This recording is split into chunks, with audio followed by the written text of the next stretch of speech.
I don't call y'all Galactic Gang over here, do I? Well, you still the Galactic Gang. Um, I am going to be reading some excerpts from my latest book, Ungodly. Um, I was just like finishing the updates and the formatting for the Kindle version of this book, so that you guys can download it digitally.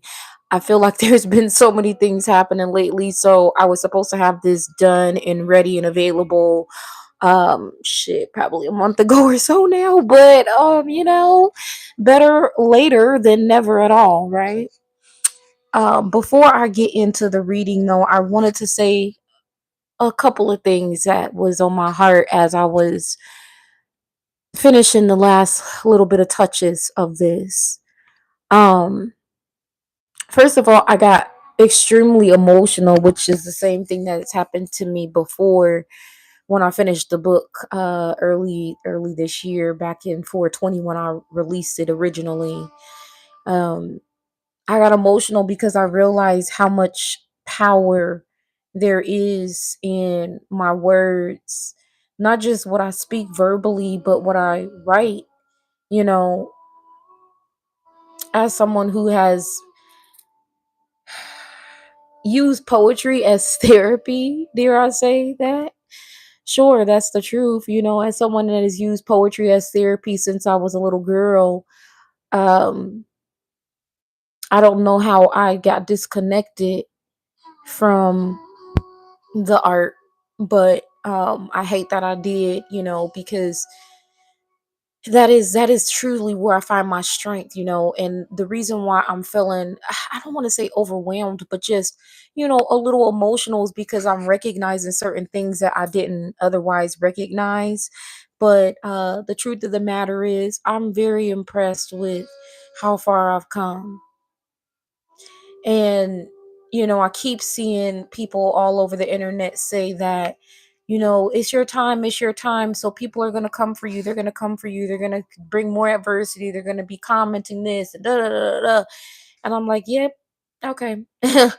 and and even in the midst of it happening, me seeing it happen even before all these frenzy of messengers saying the same things, I kind of feel like I was just at peace with the understanding that that's what it was going to be, because I recognized the power of my words finally. And I guess that's what makes it so compelling, that I can do all the things that I can do, and on top of that still show up spiritually. But that's exactly why I don't allow anybody to tear me down or to distract me from the mission, because I know that I'm not just on the internet as a spiritual leader and guide. I'm here as something far more expansive, you know, being able to write words that can heal people, that can literally heal people. That is a gift and an art all in itself. And, even if I decided one day, which I won't, let me be clear, but even if I decided one day to put down the tarot cards and stop divining the messages, I would still be on the internet using my gifts. Art would still be the motive for me. I would still be showing up. And I believe that it is when I show up in those times of adversity, in those times that they try to send the most controversy to me, that matters the most. Because other people who are going to be walking in my shoes as well, they're going to be experiencing the same shit. And when they see me move beyond that adversity seamlessly, fearlessly, boldly, without any apology to how other people may take it, that encourages them to do the same thing. I gotta recognize in this moment how powerful it has been to be able to share my story, first of all, in this book. In all of the books that I've written, but specifically Ungodly has really, really done something miraculous to me, honestly. It's woken something within me that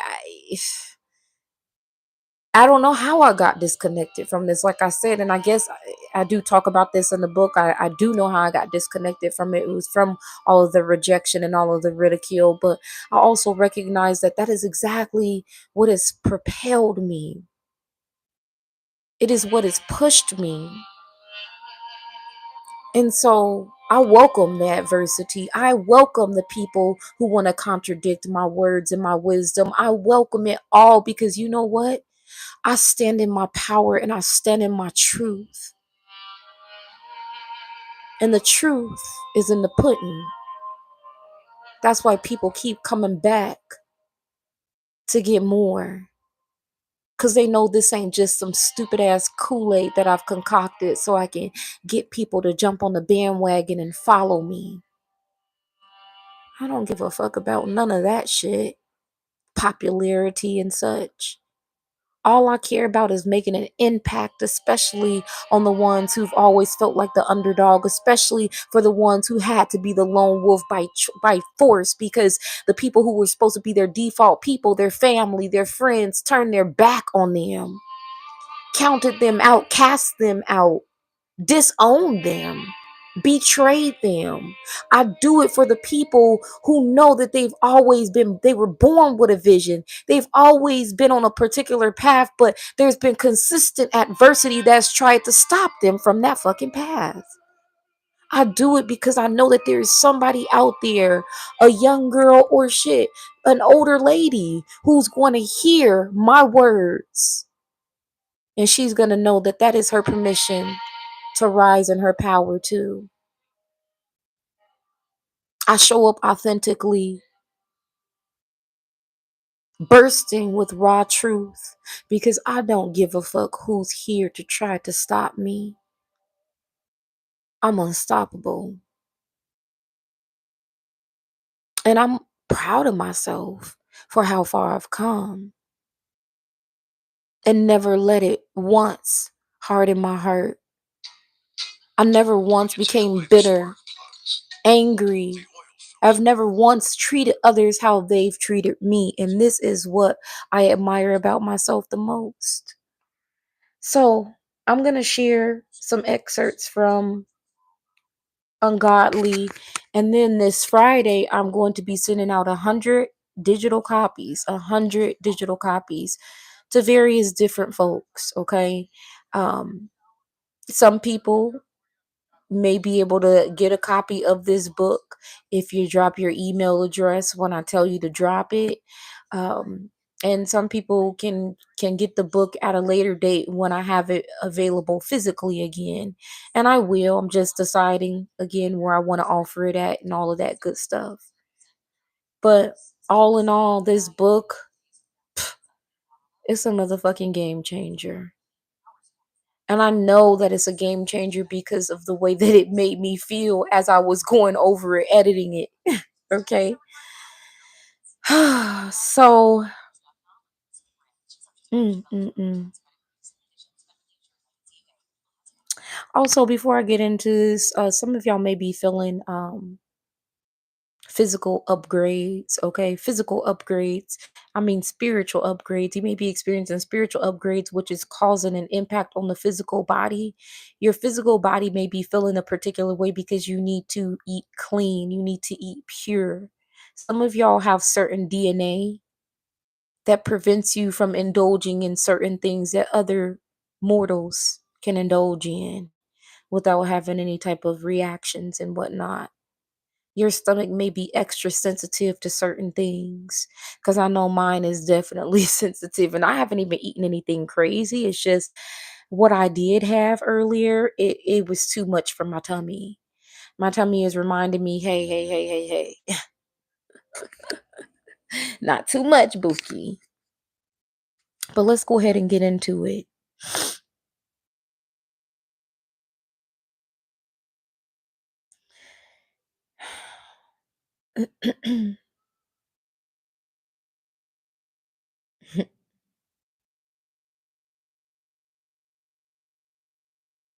So I'm not going to start exactly at chapter 1. Well, I'll start at the first chapter or the first part of the book, but I'm not going to start exactly at the very first line. Okay. My mom said I didn't stop crying once I left her womb. That's how I gained the reputation of the crybaby, always trying to get attention. Maybe even in the womb, I knew I was about to face a shitload of grief, so I busted out weeks ahead of schedule, disgruntled and full of dread. I wouldn't be surprised if I came out swinging. What I've always admired about myself in the midst of my self hatred, I have this unbreakable determination and drive to transform any circumstances I don't like. I've always been incredibly optimistic, no matter how dark the scenario. I'm a master at finding a way to make the best of the situation. Perhaps that was my way of coping, mentally withdrawing from the hell I was experiencing to lose myself in my own imagination. This is why I wrote so much poetry and play scripts too. I think my pre existing awareness about how awful the world would be once I arrived is what made me want to influence more love and more peace in the first place. I wanted to bring bliss and joy to the world. At the same time, I was ready to raise hell if anybody got in my way. My mother was the first person who tried to stop me, and that's how our lifelong rivalry and dysfunction was solidified. She called me headstrong as if it was an insult.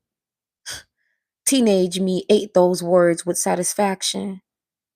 My mother had no idea. Not only did I have a mind of my own, I had discernment. I had a deep inner knowing.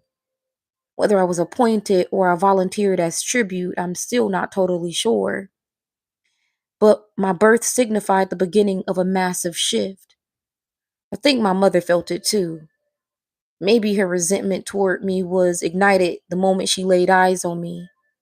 Why else would I be born on the fifth day if not born built for bitterness and brutality? In numerology, 5 represents conflict, change, and freedom. Oh, yeah. Let the chaos begin. It's wild how much character development you have to go through when you're on a divine mission. Considering the extent of my ride or die fearless nature, I'm going to assume even if I knew reincarnating meant I was destined for madness and mayhem, I was still down to do it for the plot. I was born ready to spark a wildfire of revolutionary change. Of course, the universe sprinkled a little extra razzle dazzle for dramatic effect. A little sprinkle of abusive karmic family brainwashed by religion, backstabbing friends, and feeling constantly outcasted as the black sheep. Add on some generous sprinkles of clairsentience, clairvoyance, and extreme sensitivity. All this, plus being just naturally stubborn as fuck, unwilling to conform.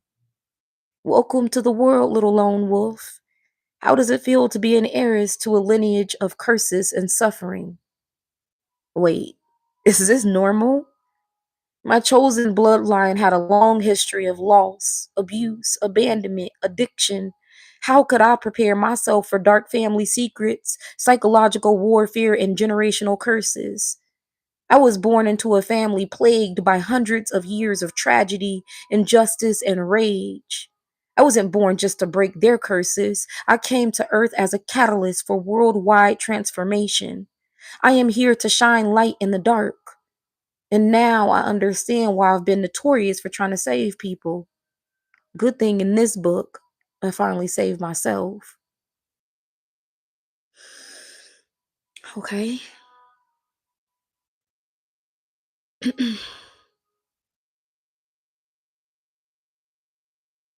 Wow. Sometimes when I read, I get emotional because, yeah, stone cold truth, right? Nobody warned me how the spiritual journey would disconnect me from damn near every person I once found immense value in. At first, I was devastated. It felt like the moment I committed to my spiritual evolution, my whole world got flipped upside down. Come to find out, I wasn't losing anything. I had to release myself from any ties holding me back from the mission I was determined to continue embarking on. I was already experiencing so many positive results. What I dreaded was the ambush of people from the past who were resistant to my evolution. Obviously, if they've been teasing me since elementary school, witnessing me rising in my fullness will only trigger more of that bullying behavior. I set myself free only to be met with outrage for choosing healing over harm. Whether self inflicted or involuntarily, I was tired of the pain and suffering that came whenever I fell out of alignment or ignored my inner knowing. It's been a constant that people have tried to manipulate my choices or diminish my worth. People have always tried to control me or discourage me from thinking big. That's why I had to ditch anyone and anything that was preventing me from fulfilling what my soul was urging me to do. I was born to be the difference, to be a contrast to the status quo, to be a disruptor of the norm. Tatting the words lone wolf on my knuckles was an affirmation of my willingness to do it on my own. In the past, I've been too invested in other people, the wrong people, the people who could not expand my vision, let alone fully grasp it. In hindsight, I'm pretty annoyed at the fact that I wasted so much of my sacred energy on people that served absolutely no purpose in my life. First, I was devastated to know I couldn't save everybody. And when I found out how many people I had been conspiring, when I found out how many people had been conspiring against me my entire life, I hung up my cape, retiring from my role as the wounded warrior and focused on healing myself. Healing requires solitude. Through stillness and silence, I have cultivated an entire soul recalibration. Who I was 10 years ago, even 10 months ago, is vastly different. The past is no longer a weight on my shoulders. It's a rite of passage. Through rejection, ridicule, and brutality, the force within me has been awakened. My true power and essence has been activated, and I got everybody shook.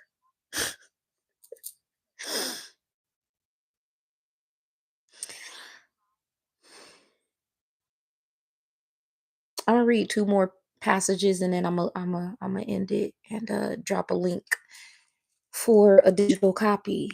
Like I said, I'm sending them out this Friday. 100 digital copies for the free. Yeah, yeah, yeah.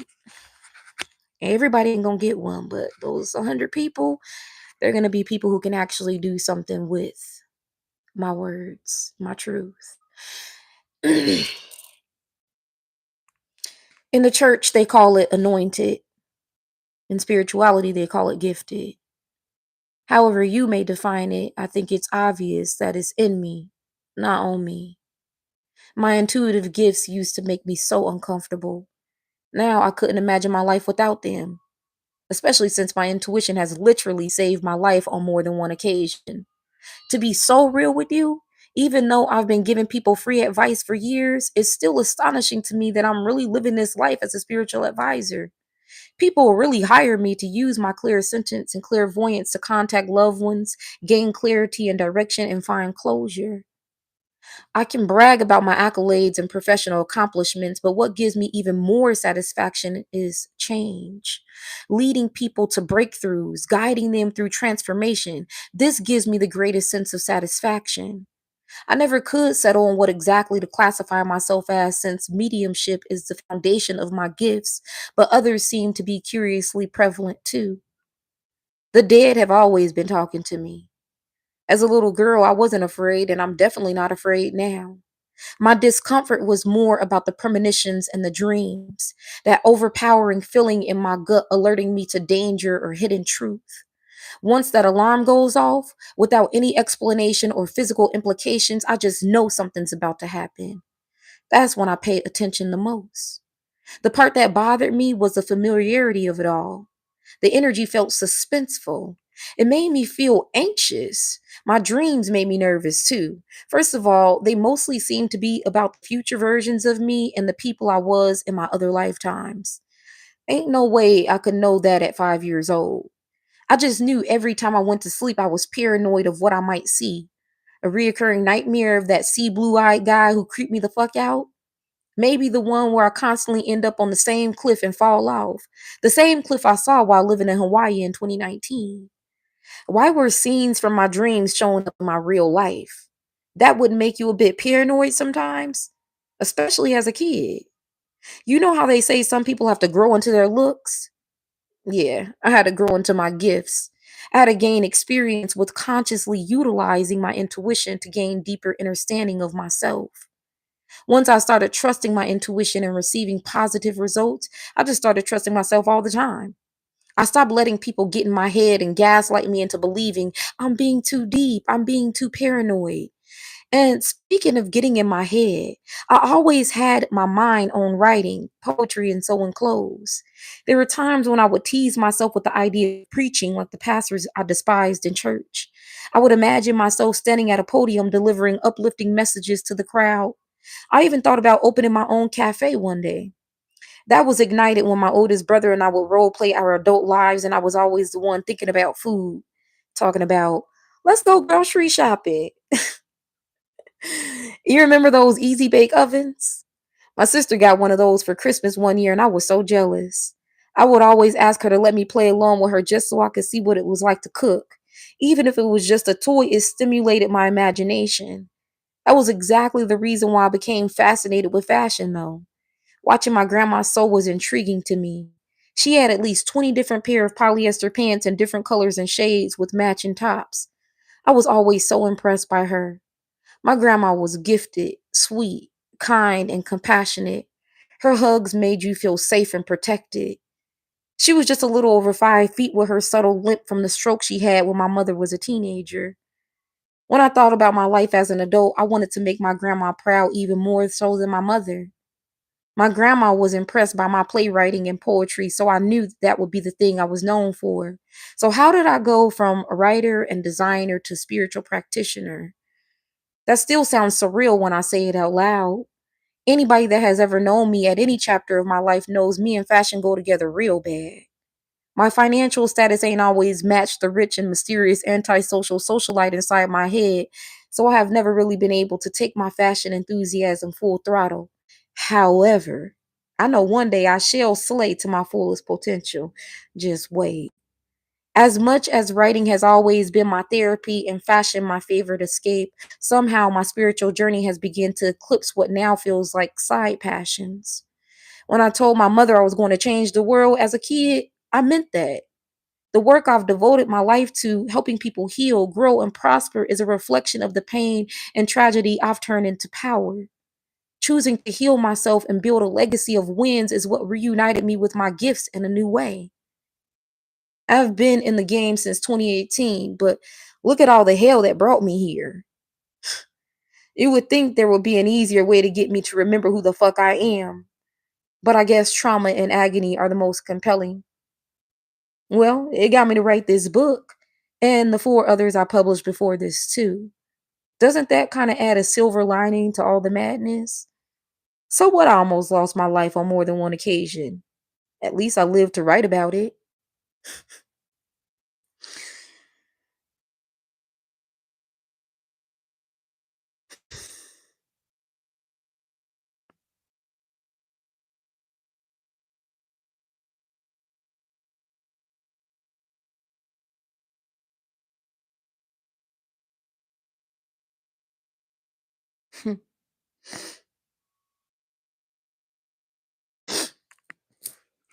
I think it's nuts that confidence is such a weapon to men. I do cross paths with plenty of insecure women too, but after a long and brutal cycle of women being put against each other, I can understand and even be inclined to empathize with them over the better boys who are constantly getting aggressive with me. Their aggression usually sparked by my unwillingness to stroke their ego. They get so butthurt over my blatant rebellion, and I find it so pathetic. I'm not afraid of no man. I dropped that habit when I realized it was all just a psychological thing for them anyway. Seriously, men's internalized hatred for women is ruled by their twisted perception of us. Misogyny was bred centuries ago when they created gender roles. Men have always feared and envied powerful women. But why? If they believe they're so supreme, why does our alpha disturb them? Why all the abuse and brainwashing? We got programmed to adhere to the rules established by the same people who hate us. Men, white supremacy to be more specific, death to the patriarchy immediately, please. I know I can't be the only one who is sick of this shit. When is it going to be safe for women to walk down the street without the threat of harm?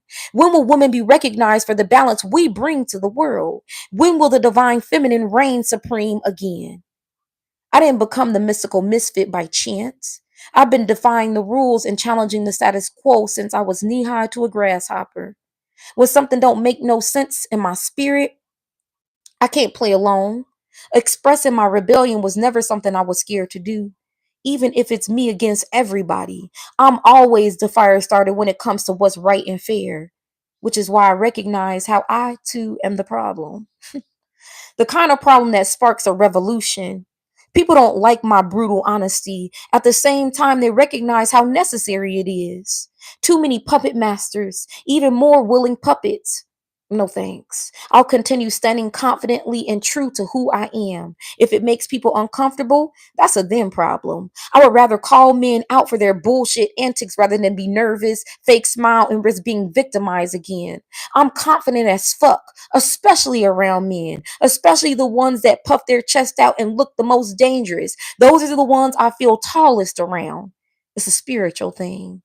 When I'm silent and observing with my shades on, totally unreadable, I'm not trying to challenge men. I'm standing with them, unconcerned of what they may be thinking about me, because I'm in control. They hate that. My stoicism intimidates the most powerful men. Again, it's not intentional. However, I also don't give a damn that's how I make them feel. I guess that role reversal shit only works when it's sexual, huh? Oh well. Men should prepare to be sick of me. I'm never shrinking again. Why should I? I'm not doing anything wrong by existing. Perhaps if people pay less attention to things that they don't like, they'll stop feeling so triggered all the time. And again, they can't help but pay attention to me because they know my presence immediately rips their mask off. I'm tired of men bucking up on me, raising their voice and trying to put fear in me with their idle threats.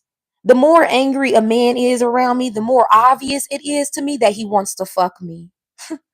Men are enraged when they see how fine I am, but find out that there's no interest on my end. My essence, my aura, my wow. I be dripping in divinity. I don't take a second to think about a man, walking right past them like they don't exist. No offense intended, just defense. I know how crazy I used to look yelling at a man on the street because he got too close, stared too long, let his thoughts get a little too loud. PTSD had me in a chokehold for years. I couldn't stop jumping out my skin. Plus, the nightmares didn't help. Being sick of being afraid is what pushed me to my breaking point. It's not like the law gave a fuck about a man's indiscretions. It's not my fault nobody ever gave me a playbook on how not to get raped by a man. I couldn't help but be victimized by a man before I even knew what sex was. Men always had that disgusting look of lust in their eyes for me, especially when I was just a child. I wasn't wearing any revealing clothing or dancing provocatively. I was simply being a child. Yet the police officers who came to take my report after being sexually assaulted by an older boy at 15 gave me the side eye, like there must have been something I did to provoke his unwanted attention. It sickens me when someone immediately suggests things like, "Why didn't you call the police?" I'd be so baffled by how people really think that as a woman, especially a black woman, experiencing any injustice behind a man, that they think the police are actually gonna care. The police be the organizers of the same crimes we reporting. It's a sick joke. Perhaps being pushed to my breaking point was just the remedy I needed to finally show up fully. Fuck bowing down. Fuck playing small. Fuck being meek. Fuck staying silent. Fuck gender roles. Fuck misogyny. Fuck all the women who, after all women been through, have the audacity to still want to be picked by a man. Ew. Is you cool? I'm sick of all the pretending. This is my claim to truth and justice through the wild that lives within me. For years, I have been just taking it. But why should I? Do you think I am the kind of woman who fears death? Even in death, my words burn like embers in the hearts of those who hide behind their armor. In fact, in death, I will raise even more hell, because then I will be free to unleash my wrath on all those who have disturbed a woman against her will. If they thought my verbal rampage in downtown LA was crazy, just imagine what I'll do in spirit. I'll be doing way more than fantasizing about castrating men. See, this is why I know I am the problem. The fact that I had the nerve to write that lets you know I am the problem. I am the problem that the world needs now more than ever. Who better to lead a revolution? Who better to force men to atone for their sins than a woman as wild as me? I'm on the hunt for all others just like me. They don't want to give us our crown, so let's take it. After everything we have endured, it's the only thing left to do. Men aren't going to magically just stop trying to assert their dominance over us. They're not going to stop preying on young girls. They won't stop raping women and their children. They won't stop being indecent. They won't stop stalking us. They won't stop catcalling us on the streets. They won't stop objectifying us in the workplace. Men have proven for thousands of years of being in power that they are terrible leaders and they will never fucking grow up. They will always use the boys will be boys deflection to justify the damage they have been doing to women for centuries until we stop them.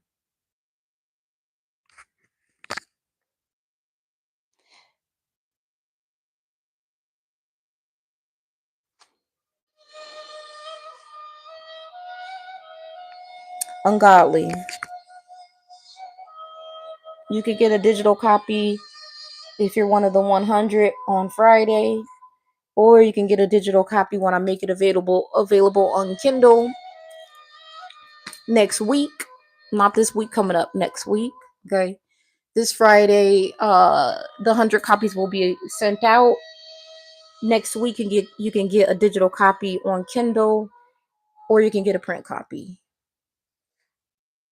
Yeah. I said what the fuck I said. Ashe.